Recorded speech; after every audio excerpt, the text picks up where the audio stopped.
can guarantee a lot of us somewhere have a really shoddy, cheap umbrella that we desperately bought when it was raining, and it broke the first time we used it. The classic billowing inside out, cheap manufacturing, leading to, you know, bent, broken spines. They're everywhere. To that end, we thought it might be a pretty good source of material to upcycle, make some shoes out of. But we'll see. Fairly certain that this is just all 100% polyester. Higher end umbrellas tend to be made from pongee or pongi, which is like a woven silk. Interestingly on this, it looks like it's already backed with 2 different types of material, maybe both polyester, but it does look backed. So it'll be interesting to see if that makes any difference to the manufacturing process, where they have to separate that out. What I will say though is that I'm quite enjoying the color of this. It's a slightly neon, maybe a little bit sickly yellow, but you could end up with a really cool little patchwork kind of thing if we had multiple broken umbrellas. I'm not suggesting you send us all your broken umbrellas yet, by the way. Let's see how the shoe goes first. If you're not from the UK, you may have heard about our reputation for pretty terrible weather. And I think the struggle we have with it mainly is that it's extremely changeable. You know, one day it can be super sunny, super bright, really nice, and then in the same day it can be an absolute downpour. Hence why a lot of us probably buy these cheap emergency umbrellas. And on that note, just a little shout out to Cardiff for being the country's leader in rain. Averaging apparently 96 millimeters of rainfall each month. Puts them in the lead out of all the cities, so go Cardiff. Right, so time to send this off to the fellas in the workshop. Have a feeling they're going to be annoyed at how much work they have to do to get this material off of here. Oh god, okay, maybe not that much work.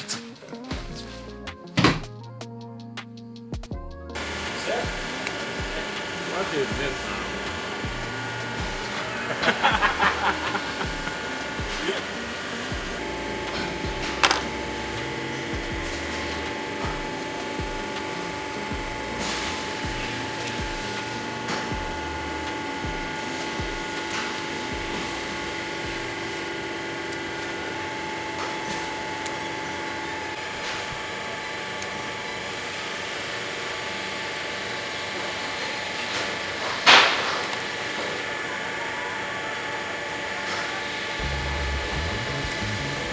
I never had the chance to check how an umbrella is made, so now that's the key. But I don't think this is a very well made one.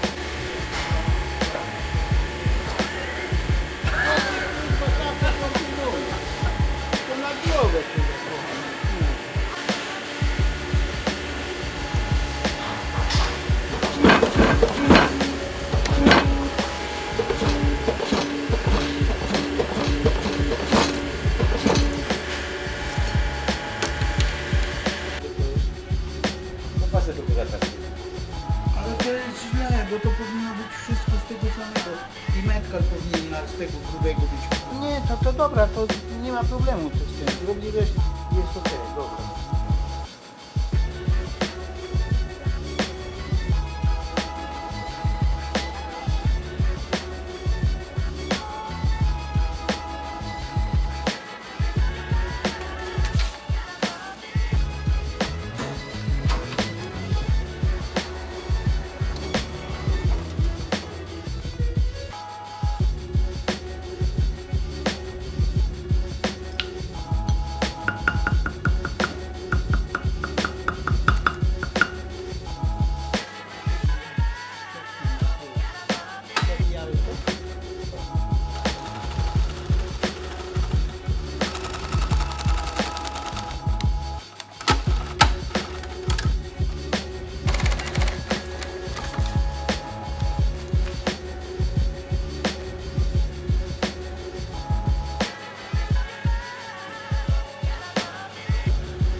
This is heavy. Does that mean that the lasts are still in and it hasn't worked? Ooh, what? Okay. That's the umbrella, I think, right? Hey, look, great. What did we do before? We did the Rain Mac before as like little Rain Mac trainers. I think this is better. Or do I want to see the rubberized raincoat in the boot? Ugh. They've done a sick job of those. I mean, the first thing I'm going to point out is that this seems to happen a lot when we use these these plastic materials, these nylons, polyesters and everything, is you get this scrunching, bunching where it kind of joins the shoe. It just doesn't have the rigidity that leathers and good materials have. And I think that ends up cheapening the look of the shoe a bit. Here at the front where it's nice and tight, it looks great, but then just towards the back where it ends up in a bit more of the creases and stuff, it's just looking a little cheap. The boot was also an excellent choice. I'm really happy to see that come through Willet shoe. Changing it up a little bit and also thinking about like the relevance of the material to the style. I'm gonna try these on, bear with me.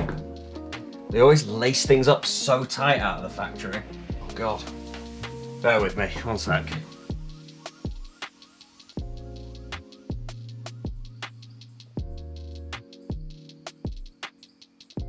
I'm not gonna lace them up because it's just taken me about 10 minutes to put them on.